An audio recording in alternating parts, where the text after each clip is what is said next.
Hello and welcome everybody. आज फिर से आपका स्वागत है डेली स्कैन इनिशिएटिव में। सबसे पहले all of you wishing you a very very happy Dhanteras.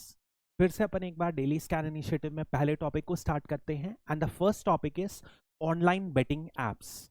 अब ये न्यूज़ में इसलिए है क्योंकि रिसेंटली महादेव बेटिंग ऐप है, इसे बैन किया गया था। ये Mahadev betting app Chhattisgarh based runners का था, जो दुबई बेस्ड था, यूएई में बेस्ड था।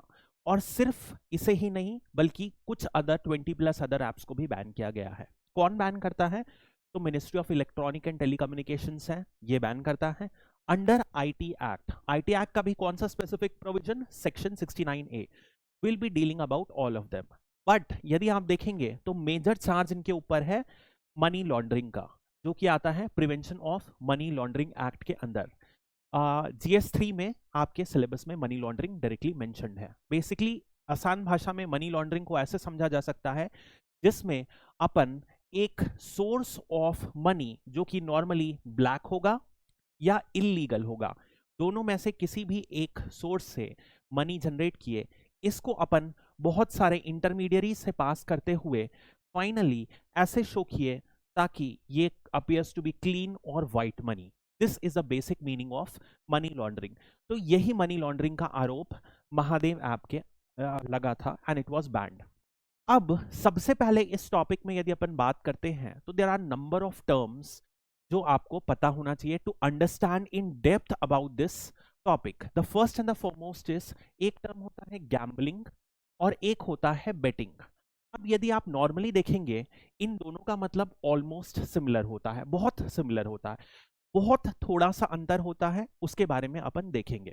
ठीक है, सबसे पहले अपन देखते हैं गैम्बलिंग मतलब क्या होता है। गैम्बलिंग मतलब सिंपल सा 3 फैक्टर्स पे डिसाइड होता है। नंबर 1 यदि आप बोलोगे तो कंसिडरेशन, मतलब कि कोई भी चीज है, फॉर एग्जाम्पल मनी और anything that I value for, इस वैल्यू वाली चीज को मैं स्टेक पर रखूंगा।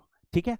नंबर 2 यदि होंगे तो दैट इज रिस्क, मतलब मैं एक रिस्क एलिमेंट इन्वॉल्व करूंगा। The element of risk involve मतलब कि हो सकता है there are certain chances for me to win, but at the same time there is a good amount of chance for me to lose as well, and the third element that is involved is a prize।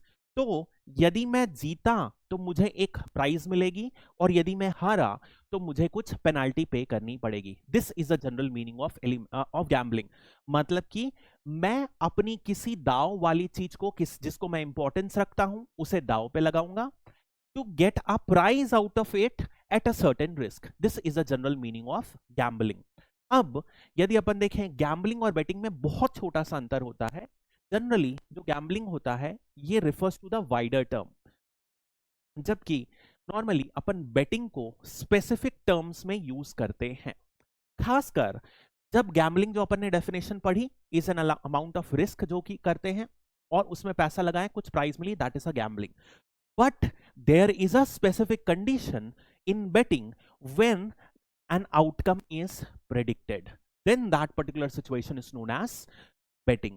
मतलब कि for example जैसे कि India और New Zealand का match चल रहा है, तो मैं क्या किया, मैं प्रिडिक्शन लगा दिया 100 रुपए का कि न्यूजीलैंड हारेगा या इंडिया जीतेगा। ठीक है। Now I am basically trying to predict an outcome, this is known as betting. लेकिन यदि वही गैम्बलिंग होता तो मुझे आउटकम से फर्क नहीं है। बस जैसे फॉर एग्जाम्पल मैं कसिनो गया, तो कसिनो में मैं कुछ दाव लगाया, तो वॉट एवर बी द दाव, बेस्ड ऑन क्या नंबर्स आ रहे हैं उस हिसाब से मेरी जीत या मैं कितना पैसा जीतता हूं वो डिपेंड करेगा। This is the basic difference. इसमें बहुत ज्यादा टेक्निकल में जाने की जरूरत नहीं है। नाउ नेक्स्ट यदि अपन बात करते हैं कि लॉस क्या क्या है जो इंडिया में गवर्न करते हैं, दिस इज वेरी इंपॉर्टेंट क्योंकि ये डायरेक्ट GS2 का पॉइंट बनता है, बहुत इशू आ रहा है। साथ ही साथ GS3 में भी आता है जहां पर इससे रिलेटेड क्वेश्चंस पूछे जा सकते हैं। तो लॉस तो बहुत इंपॉर्टेंट है। सबसे पहले यदि अपन शेड्यूल 7 देखें तो गैम्बलिंग एंड बेटिंग जो आते हैं वो स्टेट सब्जेक्ट्स आते हैं। यदि स्टेट सब्जेक्ट आते हैं तो होगा क्या, देयर विल, कौन बना सकता है लॉ? स्टेट बनाएगा law, and it will be different from state to state, right? ऐसे कंडीशन में स्टेट टू स्टेट में डिफर करेगा, और ऐसा ही पाया भी जाता है। हर स्टेट में थोड़े बहुत वेरिएशन है in the laws that are governing, ठीक है। हालांकि यदि अपन देखें कि इन लॉस में एक कॉमन बात है कि certain elements are excluded from the gambit of betting and gambling. क्या होता है? सबसे पहले लॉटरीज होता है। यदि आपने देखा होगा बहुत सारे फेस्टिवल्स में लॉटरी टिकट सरकार ही बेचती है, तो ये इसके लिए सेपरेट लॉटरी एक्ट होते हैं स्टेट के, जो इनको गवर्न करता है। सेकंड है betting on horse race, and third is game of skill, ठीक है। अब गेम ऑफ स्किल और गेम ऑफ लक क्या होता है, इसके बारे में अपन देखते हैं। तो एक होता है जब अपन गैम्बलिंग किए, कोई भी जब अपन गैम्बलिंग करें, so there are two elements that could be involved. For example, the one is a sheer element of luck, and the another is जहां पर अपन को थोड़ी सी स्किल भी लगाना है। These are the two elements. यदि प्योर एलिमेंट ऑफ लक है, for example आप सिंपल आसान भाषा में लोगे तो कैन यू से the game of ludo, right? Ludo simple भाषा में डाइस का क्या आउटकम रहेगा ये मेरे ऊपर डिपेंडेंट बिल्कुल भी नहीं करता है, सिर्फ और सिर्फ मेरी किस्मत पे डिपेंड करेगा। तो इस सिनेरियो में ludo becomes a game of luck. In general यदि आप इंडिया की रेगुलेशंस देखोगे स्टेट वाइज, तो जो गैम्बलिंग होती है वो लक वाले गेम्स में, गेम ऑफ लक में बैंड रहती है। This is a general trend. यदि अपन बात करें स्किल की, मतलब कि उसमें कुछ ना कुछ मैंने स्किल, मेरी कॉम्पिटेंस सीख के मैं जीतूंगा या हारूंगा। For example in the game of rummy, और for that matter can I also say a game of golf. अब मैं गोल्फ कैसा खेलूंगा ये मेरे ऊपर भी डिपेंड करेगा कि मैं कितना सीखा हुआ हूं। That is an important factor. तो यदि आप इंडिया में देखोगे तो गेम ऑफ स्किल को बैन नहीं किया गया है, they have not been banned, and they are generally legal in India. And जहां पे इलीगल है या रेस्ट्रिक्शन है वहां पर कोर्ट के माध्यम से इसे लीगलाइज किया जा रहा है। This is the basic difference. तो there are two types, skill based and luck based, जो अपन अभी डिस्कस किए, ठीक है। अब यदि ये तो स्टेट लेवल की बात थी, यदि अपन नेशनल लेवल की बात करें तो देर आर टू लॉस जिसके अंदर कहीं ना कहीं गैम्बलिंग और बेटिंग थोड़ा मोड़ा इंक्लूडेड रहता है। तो सबसे पहला है 1867 का, ध्यान रखिएगा ये प्री इंडिपेंडेंस का एक्ट है, तो पब्लिक गैम्बलिंग एक्ट ये है। तो यदि आपने एनसीईआरटी 11th की पढ़ी होगी, 12th की सॉरी, हिस्ट्री की, उसमें एक चीज बताया गया है कि प्री इंडिपेंडेंस टाइम में, ब्रिटिश के समय में लॉटरी और गैम्बलिंग बहुत ज्यादा बढ़ गई थी। इसका बढ़ने का एक रीजन, एक इशू ये हो रहा था, it was causing severe law and order issue. इसी से परेशान होकर ब्रिटिशर्स ने ये लॉ लाया था। अब इस लॉ के तहत क्या हुआ था, गैम्बलिंग को कंप्लीटली बैन कर दिया गया था। Gambling was not allowed, declared illegal. तो यदि कोई पर्सन गैम्बलिंग हाउसेस को ओन करता है तो वो क्रिमिनलाइज हो जाएगा इस एक्ट के तहत। And if I as an individual visit और डू गैम्बलिंग तो मुझे भी पनिशमेंट इस एक्ट के अंदर फेस करनी पड़ेगी, ठीक है। सेकेंड प्रोविजन यदि आप अब देखो, अब क्या 1860s में इंटरनेट आया था? नहीं आया था। तो इंटरनेट रिलेटेड गैम्बलिंग कोई प्रोविजन तो इसमें होगा ही नहीं। तो वन प्रोविजन या वन ओवरआर्किंग लॉ जो हमारे में यूज हो जाता है गैम्बलिंग के लिए, उसमें इंटरनेट रिलेटेड गैम्बलिंग कोई भी प्रोविजन मौजूद नहीं है। This is one major loophole of the act, जिसे अभी तक अमेंड नहीं किया गया है, ठीक है। सेकेंड यदि अपन देखें, आईटी एक्ट 2000 में भी गैम्बलिंग के कुछ कुछ बातें की गई हैं। तो यदि इस प्रोविजन में देखें तो इन जनरल आईटी एक्ट को कोई भी साइबर रिलेटेड इश्यूज, सर्वेलेंस या इलेक्ट्रॉनिक डिवाइसेस से रिलेटेड में एक ओवरआर्किंग लॉ बनाया गया जिसे आईटी एक्ट बोला गया। तो क्या specifically internet related gambling mentioned है इस एक्ट में? नहीं मेंशन्ड है। This is the major issue, नहीं मेंशन्ड है, ठीक है। हाउएवर एक बात जो है वो आईटी रूल्स में कही गई है। वो क्या बोलता है कि आप कोई भी ऐसी एप्स को प्रमोट नहीं करोगे जो बेटिंग को बढ़ावा देता है, ठीक है। ये प्रोविजन मेंशन है आईटी रूल में। अब इसी में एक प्रोविजन आता है कि नाउ व्हाट हैपेंस इज, इसके अंदर अपन 69A स्पेसिफिक एक प्रोविजन पढ़ेंगे उसके तहत, जिसके अंदर बैन किया गया है। Now what happens in the case of 69A कि आर्टिकल 19 में फ्रीडम ऑफ एक्सप्रेशन है इंडियन कॉन्स्टिट्यूशन में। इसमें there are certain limitations being mentioned in the article itself. For example, यदि हमारा डिफेंस, सॉवरेनिटी या इंटीग्रिटी डैमेज हो, किसी भी नेशन के साथ हमारे फ्रेंडली टर्म्स खराब हो, public law and order disturb हो, इन सारी कंडीशन में ऐप या वेबसाइट को बैन किया जा सकता है। या तो government believe it is necessary. Simple, क्यों गवर्नमेंट बिलीव करेगा necessary? Because in general it violates any particular law of the land. This is one major provision. तो इसी प्रोविजन के अंदर अपन ने देखा था महादेव ऐप को बैन किया गया था। Why? Because it violated a law. Which law? Prevention of money laundering act, 2002 का एक्ट है, ठीक है। This is the case. अब एक प्रोविजन जो इसमें बहुत इंपॉर्टेंट है वो है मिसिंग आउट। अगेन मैं लूप होल को मार्क कर रहा हूं कि जिसमें पैसा लगाते हैं। एक मैंने आपको बताया गैम्बलिंग रूल्स में नहीं परमिटेड है, लेकिन जो पैसा लगाने वाली ऐप है वो इंडिया में इलीगल है। बट यदि मैं एज एन इंडिविजुअल किसी outside the India, outside the country, let's say Dubai, let's say England, let's say London में एक कंपनी बेस्ड है, उसमें पैसा लगा रहा हूं which is used for gambling, तो ये एक्ट को क्रिमिनलाइज नहीं किया गया है। Can you understand it? So I as an individual, being a citizen, being within the territory of India is still कोई नॉट बाउंडेड कि मुझे गैम्बल नहीं करना है। मैं आउटसाइड इंडिया की कंपनी से गैम्बल कंटिन्यू कर सकता हूं। Can you understand? We have talked two major loopholes of the gambling. एक तो क्या है, नंबर वन, कि कहीं पर भी गैम्बलिंग को इलीगल नहीं बताया गया है, ठीक है। नाइदर इसमें, मतलब in the sense online gambling को इसमें कवर अप नहीं किया गया, इसमें भी कवर नहीं किया गया है। कवर अप आईटी एक्ट में किया गया है, but there are number of limitations. This is what we want to talk now. यदि अपन आसान भाषा में बोले, there are no absolute specific law. एक ओवरआर्किंग फ्रेमवर्क जो बोलते हैं, जो सारे के सारे गैम्बलिंग रिलेटेड वर्क को कवर अप कर दे, लॉ, वो मिसिंग आउट है। And there are number of limitations. अब यदि लॉ में लिमिटेशंस रहती हैं तो इसका सबसे ज्यादा फायदा किसको होता है? जो कंपनी या जो सेक्टर है। तो यहां पर सेक्टर कौन सा है? Gaming industry. तो यदि आप देखोगे, gaming industry is a $1 billion industry.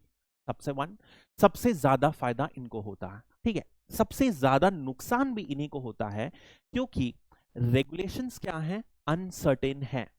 If regulations are uncertain, what is going to happen is, कभी लीगलाइज किया जाएगा, कभी इलीगल कर दिया जाएगा, तो होगा क्या? इनके डेवलपमेंट को हिंडर करेगा, ठीक है।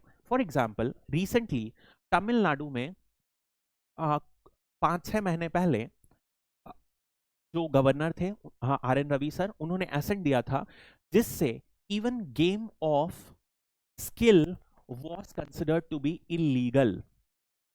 उसे बैन कर दिया गया था तमिलनाडु में। But the gaming industry approach the high court. Madras high court ने जजमेंट दिया है कि गेम ऑफ स्किल को आप बैन नहीं कर सकते। तो अभी वापस से तमिलनाडु में रिस्टोर हो गया है। इससे हो क्या रहा है? इंडस्ट्री को नेगेटिव नुकसान होता है, ठीक है।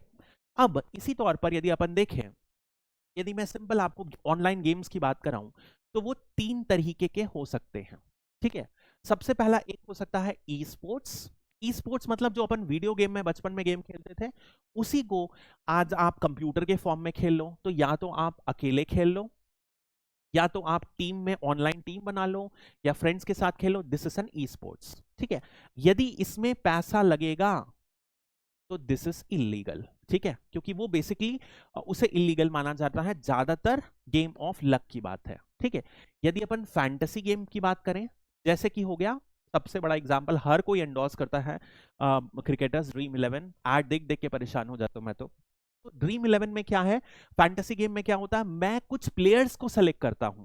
उन प्लेयर्स एक टीम में कैसे परफॉर्म कर रहे हैं on the real match, that decides the outcome. So a number of mathematical calculations, उनका कैसा परफॉर्मेंस है, उनका फॉर्म कैसा चल रहा है, स्टडी करना पड़ता है, उस बेसिस में ड्रीम 11 आपको देता है। तो this is considered as game of skill.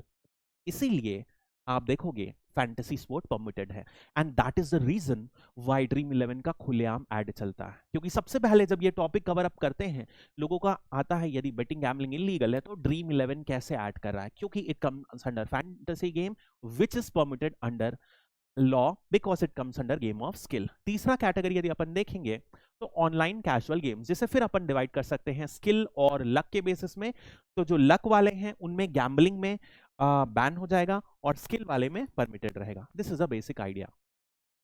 अब यदि अपन देखें, बहुत सारे रेगुलेशन हैं, इसके बाद भी डिफिकल्ट इसलिए होता है क्योंकि एनीथिंग रिलेटेड टू इंटरनेट, उसे बैन करना डिफिकल्ट होता है। एक बार जो इंटरनेट में चीज जल गई, जो पॉपुलराइज हो गई, उसे कंट्रोल करना, रेगुलेट करना बहुत डिफिकल्ट है।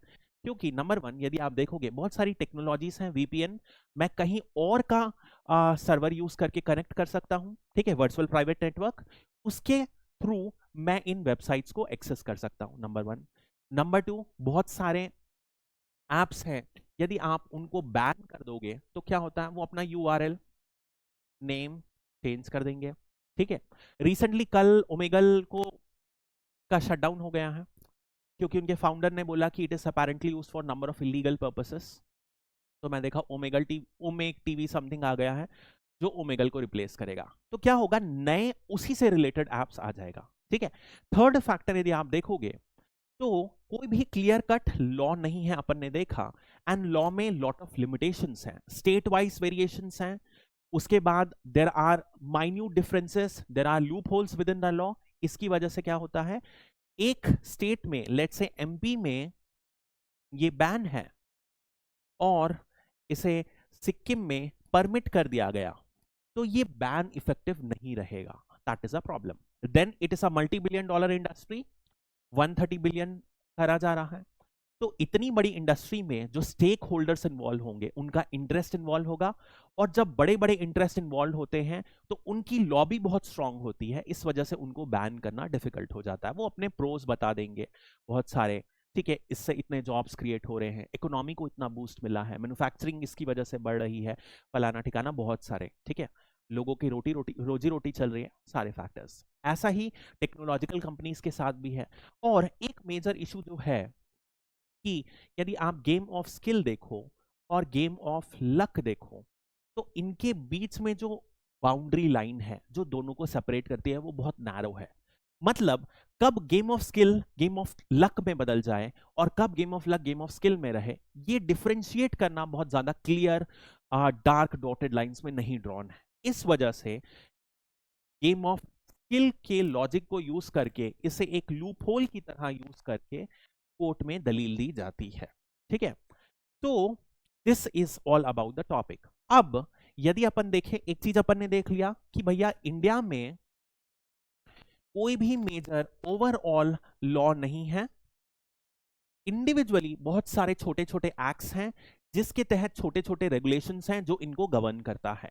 बट कंट्रीज में ऐसा है, फॉर एग्जाम्पल चाइना हमेशा है, चाइना का गेमिंग और इन जनरल ऑनलाइन के तहत आप देखोगे तो एक ही अप्रोच फॉलो कर रहा है। First is regulation and second is screen time,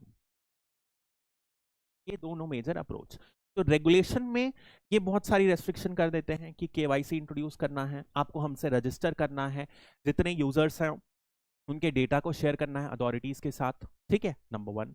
number two, जो अंडर 18 है उनको परमिट नहीं करेंगे पैसा लगाने के लिए। गेम में भी यही अप्रोच है and it is a similar approach for online gambling also. तो अंडर 18 में रेस्ट्रिक्टेड है, 18 से 21 में सर्टेन टाइम अवेलेबल है जहां पर ये फॉलो कर सकते हैं। This is the approach. यही यदि अपन यूएसए की बात करें तो यहां पर कसिनोज जो हैं इंटरनेट से, मतलब ऑनलाइन कसिनोज परमिटेड नहीं है। Then there are specific countries like, इसमें जर्मनी है, ऑस्ट्रेलिया है, इनके कुछ स्पेसिफिक रेगुलेशंस रहते हैं related to that particular game etcetera, ठीक है। That is the topic. अब इंडिया में एक बिल पेंडिंग है, डिजिटल इंडिया एक्ट। तो व्हाट आर द सजेशंस, यदि ऐसे टॉपिक में अपन सजेशंस, कंक्लूजन्स या वे अहेड सजेस्ट करें तो we can use the framework of this act कि डिजिटल इंडिया एक्ट एक बिल है जो एक्सपेक्टेड है। आईटी एक्ट आप लिख सकते हो मोर देन 2 डेकेड्स के पहले लाया गया था। इन 2 डेकेड्स में जो टेक्नोलॉजी का इवोल्यूशन है वो बहुत सिग्निफिकेंट तरीके से बढ़ गया है। एज अ रिजल्ट जरूरत है कि एक overarching framework in the form of law designate करें जो टेक्नोलॉजी के रेगुलेशंस के साथ आगे बढ़े और नई आती हुई टेक्नोलॉजी के हिसाब से वो अपने आप को एडजस्ट करते रहे। तो this law has to be futuristic, it has to be an overarching framework, cover multi dimensional topics and must be flexible enough to accommodate progressive changes। इस तरीके का फ्रेमवर्क यूज करके आप कोई भी, चाहे वो आप इसी में मान लो आप प्राइवेसी रिलेटेड क्वेश्चन है तो भी यही कंक्लूजन अटेम्प्ट कर सकते हो, चाहे वो साइबर सर्वेलेंस या साइबर सर्वेलेंस रिलेटेड है तो भी यही प्रोविजन। इस तरीके के कोई भी क्वेश्चंस में यू कैन यूज डिजिटल या सोशल मीडिया से रिलेटेड है, still you can use the same. ठीक है, I think that's all for now. Thank you. Have a nice day.